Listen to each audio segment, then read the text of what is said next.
Maqaa Abbaa, kan Ilmaa, kan Hafuura Qulqulluu, Waaqa tokkoo. Ameen.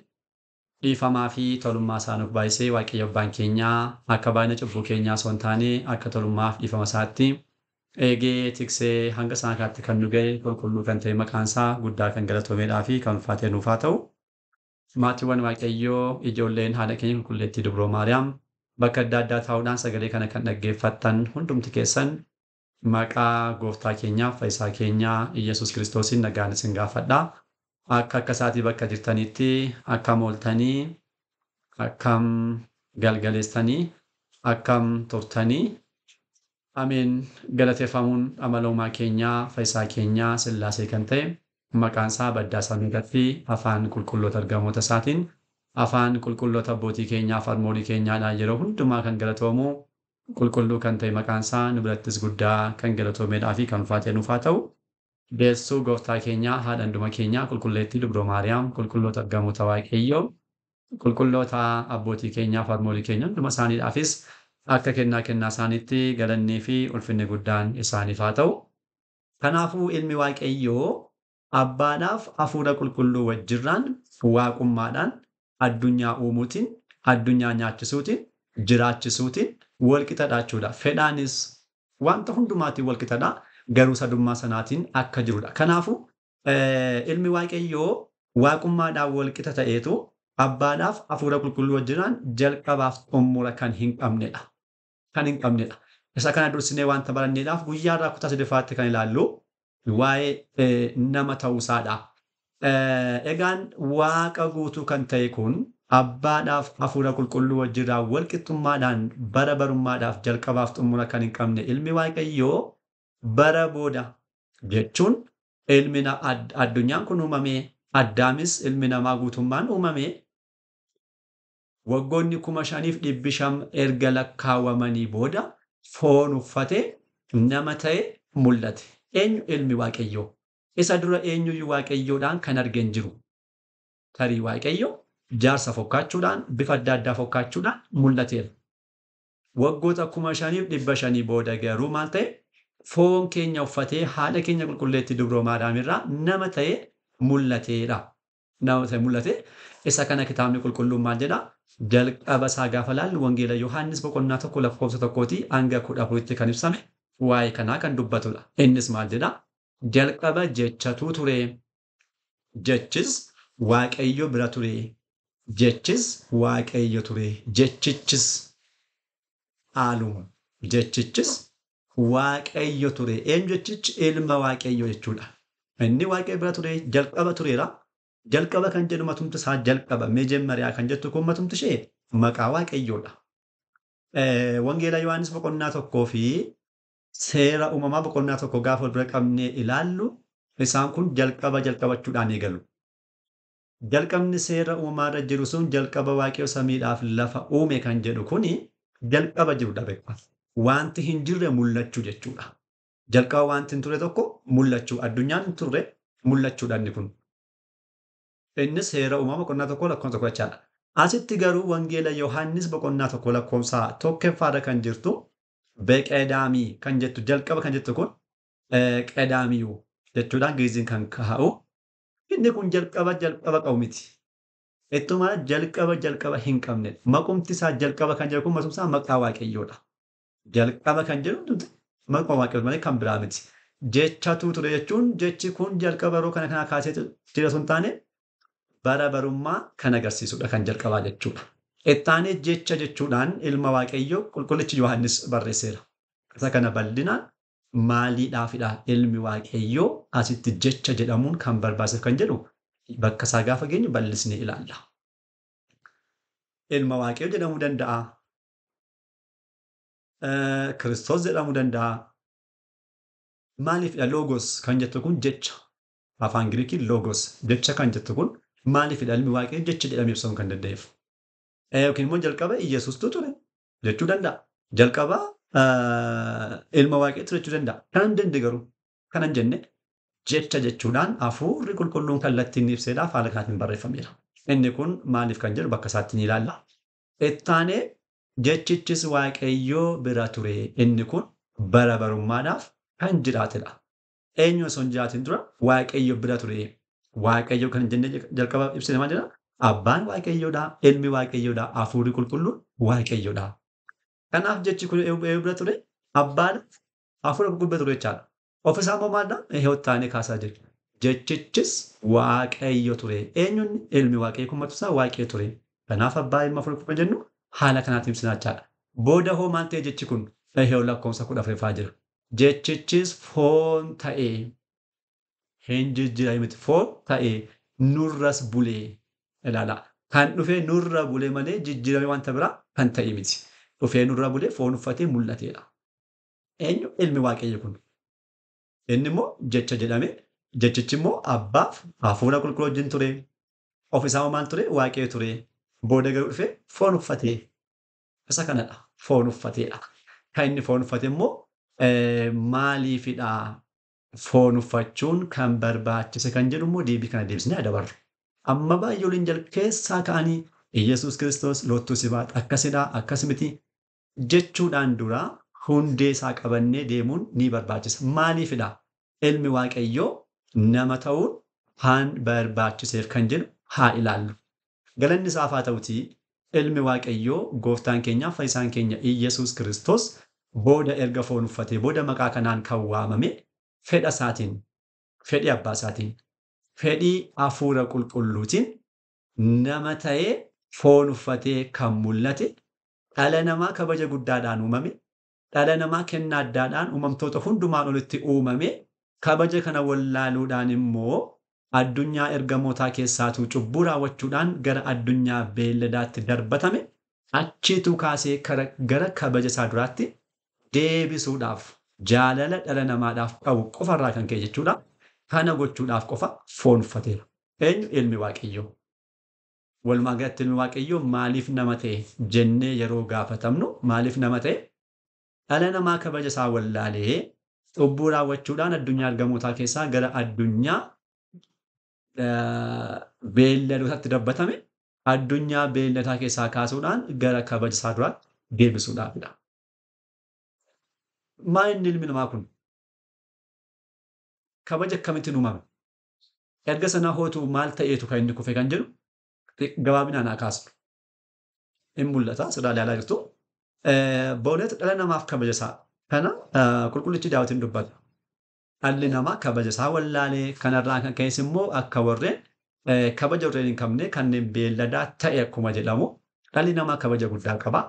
Uumama isaarraa jalqabnee gaafa ilaallu Waaqayyo qulqulluun fedha isaatiin, aangoo isaatiin uumamtoota 21 erga uumee booda dhala namaa yookiin immoo Addaamiin uumama 22ffaa taasisee uumeera. Eenyu? Waaqayyo. Uumama 21 gaafa jennu obbolaawwan amantaa biraadhaa dhuftan yoo jiraattan Beetlee Ortodoksonni ni beektu. Uumamtoonni kun akkamitti akkaan 21 ta'an ni beektu. Warreen hin beekne yoo jiraattan uumama 21 kan jennu gaattiraa tokko jennee, baargamoo tokko lama jennee, marga 3 jennee, boqqolloo 4, qamadii 5 jennee lakkoofneetu miti. Ittiyyuu biqiloonni kun akka tokkotti lakkaa'amuutinidha.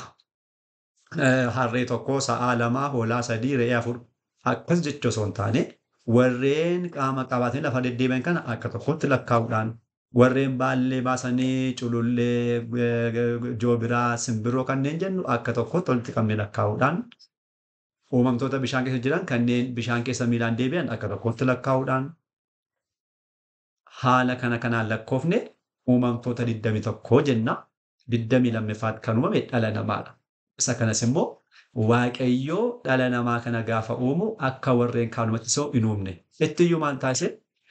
Kottaa akka bifaa fakkeenya keenyaatti nama haa uumnu jedhee Sillaaseen dubbachuudhaan dhala namaa uumuu danda'eera. Wangeelaa seera uumamaa boqonnaa 1 lakkoofsa 26 gaafa dubbisu kan argannu. Isa dura kanneen turan uumamtoonni 21 kabajni namaa kan mul'atu asirraa jalqabeetu. Addaamiin dura kanneen turan ergamoota dabalatee samiiwwan 7 dabalatee kanneen agarru addunyaawwan gurguddoon kun hundumtu yaadaaf jechuudha dubbiidhaan kan argamanidha. Waaqayyo akkasumatti osoo tokkoon dubbatiin yaaduma isaa qofaanaan uumamtoota 22 keessaa uumama 7 uumeera. Dubbachuudhaan immoo haa ta'u, ifni haa ta'u, dacheen biqiloota haa baastu, bishaan uumamtoota haa baastu, dacheen kunuma warreen miilaan deeman haa argamsiistu, samiirratti ifa kan agarsiisu, urjiin jiin haa mul'atu, aduun haa taatu jechuudhaan dubbate immoo uumama 14 uumeera. 7 meeqadha? 21. Adda taasisuudhaan isaan kan hundumaa kan inni garuu dhala namaadha. Akkamitti hojjechuudhaan qaqqabe harka isaadhaan jechuudha. Suphee biyyoo irraatu harka namaa akkuma guyyaarraa harmooliinii ogummaa qaban biyyoo irraa yookiin suphee irraati akkuma isaanii jabanaadhaaf eelee warreen kaan hojjetan waaqayyo haaluma kanaatiin dhala namaa kana tottolche nu uumeera jechuudha. Kana kabajni dhala namaa kan jalqabaa.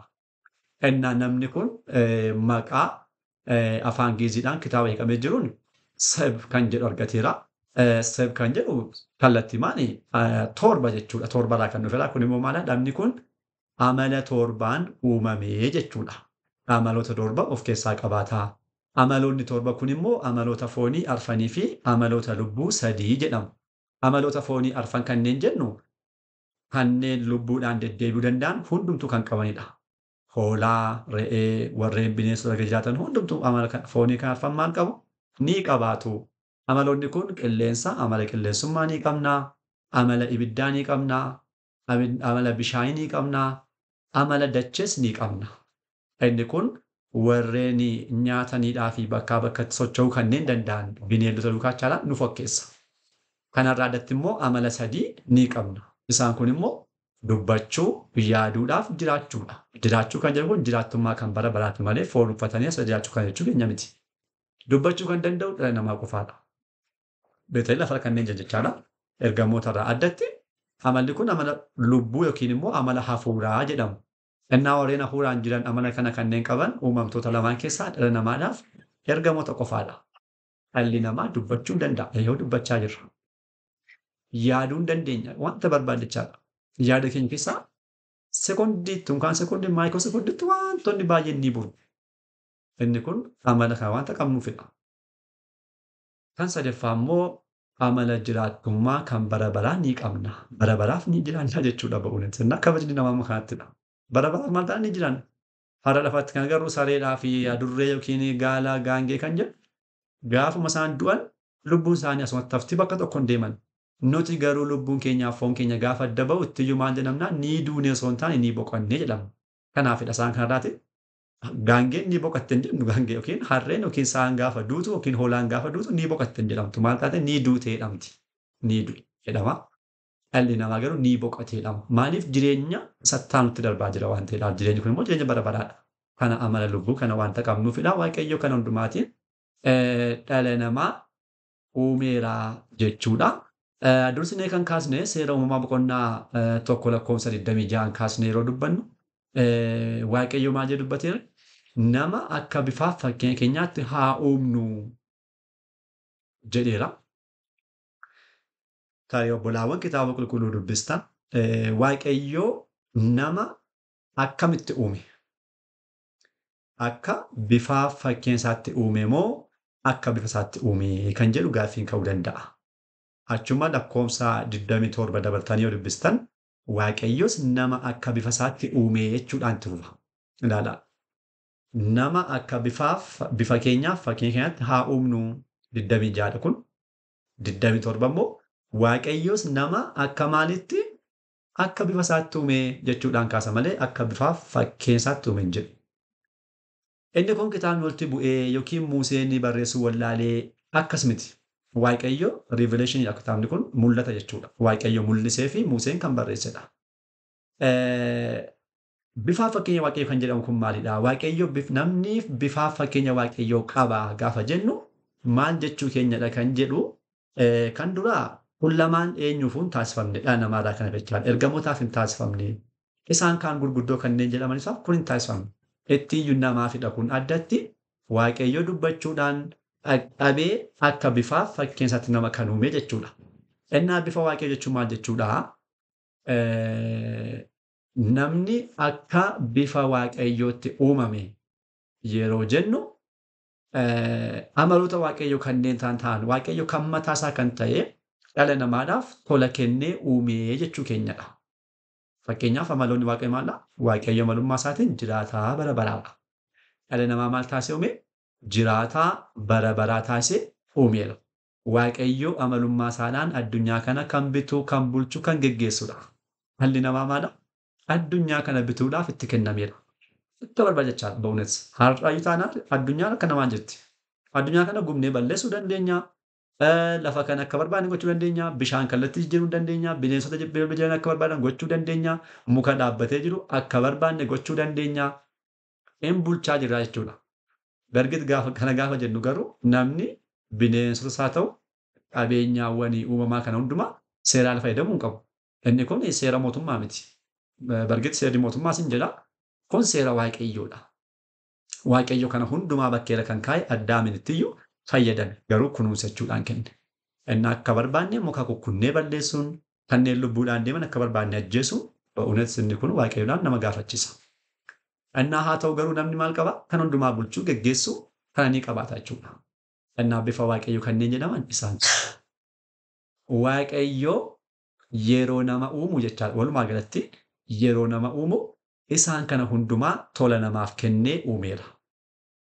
Ani nama ta'uu qofa maalan qaba? Amala bara baraaf jiraattummaa nan qaba. Nama ta'uu qofa uumama kana hundumaa bulchuudhaaf nan danda'a. Kun naa kennameera jechuudha. Nama ta'uu qofa maal qaba? Firii waliin ginesii nan qaba. Fedhii bilisaa nan qaba. Eenyuun iyyuu hin hoogganamu. Akka barbaade wanta barbaade raawwachuu nan danda'a. Dirqama daangaan nuu kenname limitii as kana gidduu qofaa ba'uu hin dandeessu kan jedhamu inni yoo ta'e seera mootummaadhaan yoo dhufe malee waaqayyo kana keessa nama keenya mataa isaatti waaqayyo maal bilisadha. Wanta barbaade raawwachuu ni danda'a, dhiisuu ni danda'a. Bargit waaqayyo wanta raawwatu amalummaa isaa kallattii geggeessuun kan raawwatu malee danda'e qofaaf hin raawwatu. Isa kana boodanni itti deebina. Nutis immoo fedhii bilisaa kana ni qabna. Cubbuu raawwachuu dandeenya. Qulqullummaatiin jiraachuudhaaf murteessuu dandeenya. Gaa'elatti seenuudhaaf murteessuu dandeenya. Lakkii jennee qulqullummaadhaan kabaja dingilinnaadhaan jiraachuudhaaf ni dandeenya.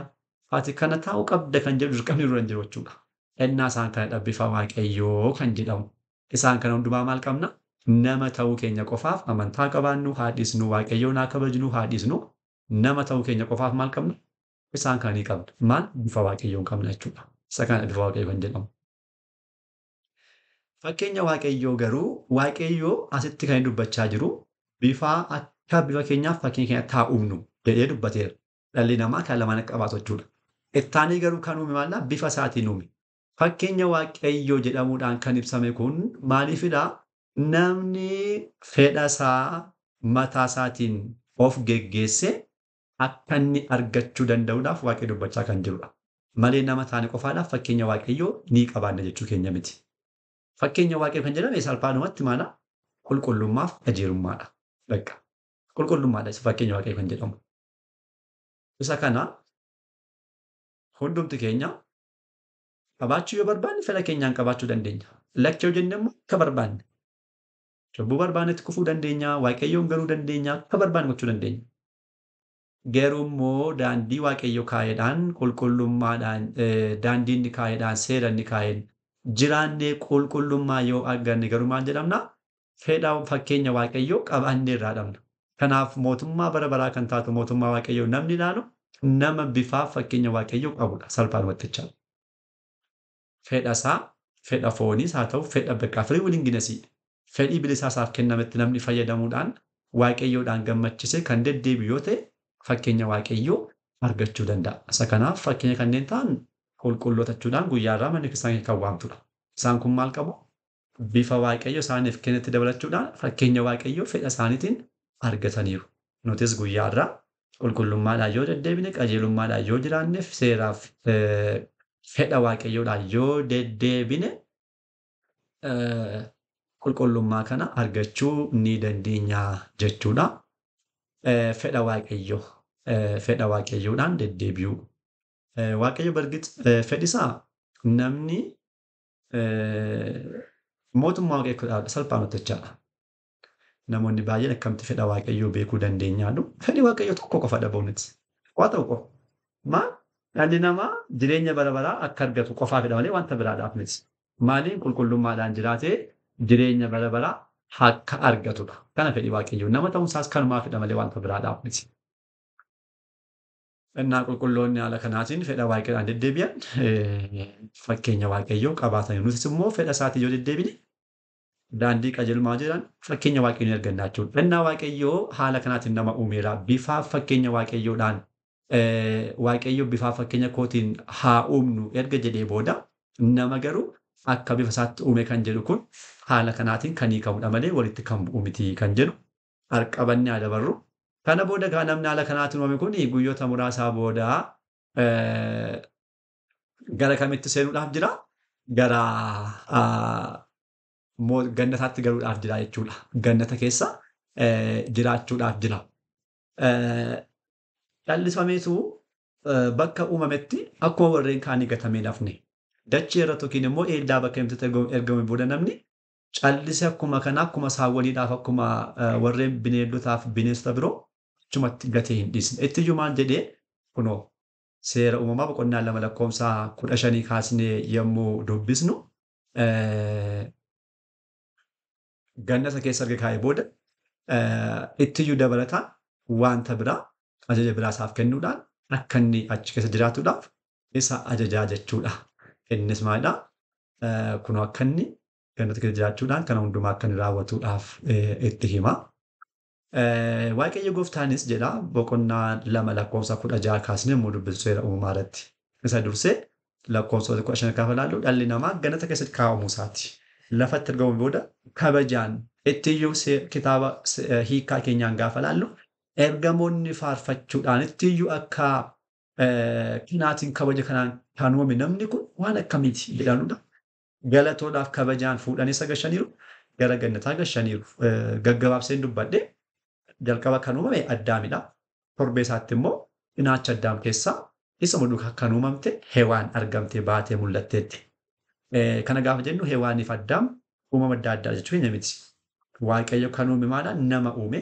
Namni kun addaam jedhamee cinaacha isaa keessa maal jirti? Jiraattu kan taate tokko hewaan ni jirti. Isheedha baay'ee kan mul'ate jechuudha. Kana booda isaan lamaan yeroo adda addaatti gara gannataatti kan galfamanii. Erga kanaa booda abboomii kanaa waaqayyo addaamitti himee waaqayyo gooftaanis muka gannataa keessa hundarraa ni nyaatta. Hundarraa ni nyaatta. Haa ta'u garuu mukittii gaariidhaaf hamaa adda baastee kan beeksistu hin nyaatiin guyyaa isheerraa nyaatte du'a duutaa jedheetu achi keessa jiraachise. Waaqayyo gooftaanis muka gannataa keessaa hundarraa ni nyaatta. Gannata keessa kan jiru hundumaarraa meeqarra hundarraa nyaadhu. Haa ta'u garuu mukittii gaariidhaaf hamaa adda baastee kan beeksistu hin nyaatiin. Maal hin nyaatiin? Hamaadhaaf gaarii adda baastee kan beeksistu hin nyaatiin. Kana jechuun mukittiin uumama isheedhaan waa tokko hamaadhaaf gaarii adda baastee beeksisuu dandeessi jechuu miti. Kan jechuu miti. Muka addaas taatee miti. Ittiyyuu seerri kun waaqayyoof nama gidduutti seera ta'ee walitti dhufeenya isaanii akka ibsuuf kan kennamedha sattaansi ilaalla. Garuu mukittiin kun ofii isheetii seera namni yoo ishee nyaate gaariidhaaf hamaa adda baasee beekachuu miti. Yookiinis immoo dandeettii addaa isaan kaanirraa adda baatee kennaa addaadhaan kana kan raawwattudha jechuu miti mukti kun. Ittuu namni gaafa mukittii kana nyaatu maalidhaa? Kabaja jiraachaa jirtuun alatti badiinsis akka jiru si beeksiftiidha. Yoo mukittii nyaatte seera koo cabsite. Kana booda du'a sitti dhufa. Innaa yeroo mukittii nyaattee booda jireenyi gannata keessa gaarummaan kun akkam akka ture yeroo kuftu sana beektaadha. Malee biraa miti. Namni guyyaarraa fakkeenyaaf elektiriikii haa fudhannu shiboo isaa jechuudha laaxamaa. Daa'ima waa'ee dhimma kanaan beeknee shiboo kana hin tuqiin. Shiboo kana yoo tuqte si qabatee si ajjeesa jettanii yoo himtan daa'imni kun hin beeku amma jiraachaa jira. Amma shiboon kun yoo qabate inni du'a. Ni du'a ni isa ajjeesa. Garuu dhuguma kan inni ajjeesu kana daa'imni kun kan beeku yoo qabatedha. Innaa yeroo qabatu yeroo jiraatan akkam jireenya akkam akka turedhaaf erga sanaa booda immoo rakkoo sarara ga'u tarii harka yoo laashesse yookiin miila yoo laashesse yeroo kana hubataa jechuudha. Isa kana kan agarsiisudha. Akkuma kanaallee fakkeenyaaf wanta maashinii naannoo tokko haa ilaallu. Maashinii naannee qara kan qabu abbaan keenya maashinii kanatti harka keessan ittiin butinaa yoo nuun jedhe harka kee itti buuchite harka kee kutee gata maashiniin kun waan ta'eedhaaf harka kee ittiin butiin jedhee yoo nu ajaje nuti yeroo kana ta'ii nuuf hin galu dhugumayyuu. Maashiniin kun dhuguma kutee gataa erga kanaa booda maaltu nu ragaa kan jedhu nuuf hin galu garuu harka keenyatti gashinee gaafa maashiniin sun harka keenya gutee gatu isa dura maaltu akka tureedhaa fi erga citee booda maal akka ta'u yeroo kana hubannaa jechuudha. Isa kana dubbachaa kan jiru kitaabni qulqulluu. Innaa guyyaa isheerraa nyaatte du'a du'aa duutaa jedhee waaqayyotti hime. Mukittiin kun tokkodha ba'uunas nama dinqisiisti. Muka gannata hundarraa ni nyaatta jedhame tokko garuu nyaatiniidha. Bakka adda addaa kan jirtu miti. Addaam nyaachuudhaaf sababa dhaba jedhamee akka hin dhiyaanneedhaaf ba'uunas kun nama dinqisiisa. Bakka tokko qofa kan jirtu otoo bakka adda addaa achis waaqayyo dhaabe ta'etu kun dhuguma addaamiin qormaa ta'uu danda'a. Garuu kun akkas miti bakka tokko qofa kan jirtu muka tokkodha. Akka nyaatuudhaaf kan isaa kennan yoo lakkoofsaan qabu hunda jedhamee ibsameera. Gannata keessa kan jiru hundarraa ni nyaatta jedhamee ibsameera. Waaqayyo kan hundumaadha namaadhaaf godheera jechuudha. Mukittiin kun egaa namaaf waaqayyo gidduutti maal taate seera taateetu kennamteedha. Seera taatee kennamte. Guyyaarraa kan bituudhaaf kan bitamu ni jira jechuudhaaf maal jiraachuu qaba? Seerri jiraachuu qaba. Seerri yoo hin jirre kan bitus hin jiru, kan bitamus hin jiru. Mootummaan jira kan jedhamu yoo seerri jiraatedha. Seerri jiru taasisa jedhamu hundumtuu wal qixaadha jechuudha. Mootummaanis hin jiru, kan bitamus yookiin biyya keessa kan jiraatu hin jiru hundumtuu akka barbaade jiraachuu danda'a jechuudha. Waaqayyos immoo adda addummaa isaaf nama gidduu jiru dabalataa walitti dhufee isaanii kan eegdu seera tokko kenneef jechuudha. Namoonni baay'een waaqayyo irratti wanta hamaa kan dubbatan tokko hundi addaam kufuusaadhaaf lootu si baas sababni waaqayyoodha jechuudhaan kaasu. Namoonni akkasitti akka yaadan ingirii diiyaabiloostuu kana godha yoo ta'e malee namni kitaaba qulqulluu sammuu qulqulluudhaan qajeeladhaan dubbisa kan hin jedhu maalidhaa? Waaqayyo kana hundumaa addaamiif godhe dubbachaa kanneen ture kan hundumaa dhageenyeerra. Kan hundumaa jechuudha. Dubbachaa kanneen ture hundumaa dhageenyeerra. Maal? Tokko kabajaan dhala namaa bifa fakkeenyaadhaan uume. Lammaffaa qaqqabuudhaan hojjetee hafuura jireenyaatti baafatee kun eenyuuf hin taasifamne kana booda gannata qulqulleettii akka inni kabajee akka jiraatuudhaaf akka inni kunuunsuudhaaf achi keessa faarfannaa ergamootaatiin galee kaawwame. Isaan kaan hundumaa akka bituudhaaf itti kenname. Eenyuun bineensota guutummaa addunyaa guutummaa akka bituudhaaf kenneef waaqayyo. Innaa waaqayyo humna kanatti nama kana kabajee kana booda deebi'ee immoo ofuma isaa loottuu si baatu akka namni kufuudhaaf kana kennaa warreen jedhan sababa kanneen kaasan sirrii miti. Iyyuu waaqayyo maaliif abboommii kana namaadhaaf kenne kan jedhu hubannoo sirrii qabaachuu baay'ee barbaachisaadha. Sababota kanadha waaqayyo addaamiif maaliif abboommii kana kenne gaafa jennu tokko addaan fedhii bilisaa guutuu akka qabu ibsuufidha. Dhalli namaa akka ashaangulliitii yookiin immoo akka riihobootii guyyaarraa riihobootii kanneen jedhaman ba'aniiru ni fokkaatu. Dhala namaa fokkaatu garuu maalidhaa? Dhala namaa isaan geggeessa. Bakka dhalli namaa isaan kaa'e rimootiidhaan as keessaa hin bahin akkas deebi'i gara mirgaa gara bitaa dudduuba fuuldurachuudhaan nama geggeessa. Addaam akka kanaa miti. Ittiyyuu haala barbaadeedhaan yoo barbaade gara mirgaatti fiiguu, gara bitaatti fiiguu, ol utaaluu, rafuu, taa'uu, ciisuu kan danda'udha. Guutummaa fedhii bilisaa kan qabudha. Innaa seerri kun maal agarsiisti? Waaqayyo maal jedhee kanarraa hin nyaatiin yoo nyaatti kan jedhu garuu fedhii bilisaadha. Addaam kanarraa dirqama hin nyaatiin hin jenne. Yoo nyaatti kan jedhu kun fedhii bilisaa kan agarsiisudha. Fedha kee fayyadamuudhaan yoo nyaatte kana taataa. Garuu yoo dhiiste immoo anaan kabajjeen wajjin jiraattaadha. Innaa addaam fedhii bilisaa kan qabudha malee riihobootii yookiin ashaangulliitii miti. Qaamni tokko gara qaama tokko akka barbaaddetti kan isa osoo hin taane mataa isaatiin guutuu ta'e waaqayyo sammuu uumes hin beekaa. Sammuun kun yaaduu kan danda'u seera waaqayyoo kabajuu kan danda'udha. Innaa kanaaf guutuu taasiseetiin haala kanaatiin fedhii bilisaas agarsiisuudhaaf abboommii kana isaaf kenneera. Kan lammaffaan immoo maaliif kana taasise waaqayyo maaliif kenneef kan jedhamu kan lammaffaan immoo addaam jaalala isaaf kan ittiin ibsu carraa isaaf uumuufidha. Eenyu addaam jaalala waaqayyoodhaaf qabu kan ittiin ibsu akka inni ibsuudhaaf carraa isaaf uumuufidha. Egaan qaamni tokko qaama biraadhaaf jaalala isaaf qabu kan ibsu allisee arrabaan miti. Ani koo sin jaalladhaa warra jedhan jechaa guyyaarraa. Lubboo maalii koo jechuudha. Achi gara immoo qo'isiifan godhaa warri akka jedhanii kana miti. Ittiyyuu qaamni tokko qaama tokkoof jaalala yeroo agarsiisu qaamni jaalala kun kan inni dubbatu hundumaa kabajuutiin raawwachuun jechuudha.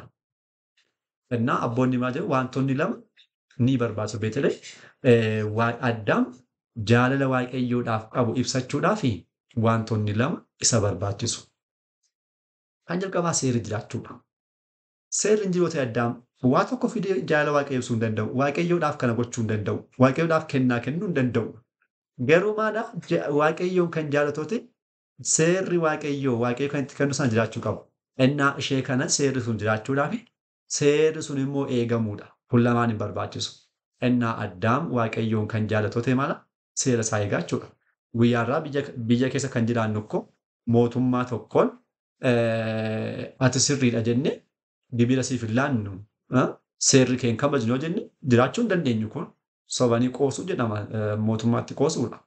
Mootummaa kan kabajaniidhaaf kan fata jiru ta'e gibiranni kan inni baasu hundumaa seera sana kabajanii jiraachuudha. Addaamis immoo jaalala waaqayyoodhaaf qabu kan ibsatu seera isaa sana yoo eegedha. Kanaafidha waaqayyo abboommii kana dhala namaadhaaf kan kenneedha. Kan sadeeffaan immoo namni kabajamaa ta'uusaa ibsuufidha. Egaan dhalli namaa kabajamaa ta'uusaa ibsuudhaaf waaqayyo eenyuttuyyuu adaraan kennan leencotaan yookiin bineensotaan kana godhaa kana godhaa as kana seenaa hin jenne itti dubbanne. Ittiyyuu dhala namaa kabaje addatti jechaadha. Guyyaarraa akkoo namoonni waa tokko adaraa kan kaawwataneessadha nama baay'ee kabajan, nama jaallatan, nama amananidha. Abaluun adaraa kana naaf eeguu danda'a jechuudhaan bira kaawwatu. Icciitiin illee yoo ta'e nama baay'ee kabajanittidha. Egaa akkanas qofattan himee akka itti naaf eegdu nan beekaa jechuun itti matu nama baay'ee kabajamaa jechaadha. Waaqayyo sabboommi isaa kan kennate dhuguma dhalli namaa uumama ga'aadha, kabajamaadha. Abboommi kana naaf eeguu ni danda'a jedhee jaallatee kabaje haala kanaatiin dhala namaatti abboommi kana kennateedha. Kan afureffaadhaaf kan xumuraan immoo Addaam uumama ta'uusaa yeroo hundumaa kan inni yaadatuufidha. Seerri yoo gidduu jiraatedha. Yeroo hundumaa gaafa gadi bahee mukittii kana argu abboommii waaqasaa yaadata. Waaqni koo kana nyaatiin naan jedheera.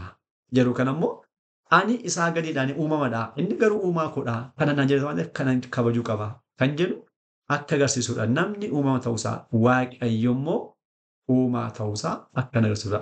Yeroo hundumaa uumaatii gadi ta'uusaa. Maal godheera waaqayyo jalqaba kan kaasee bifa isaa kenneeraaf. Bifa isaa keessa tokko maal ture bulchuudha.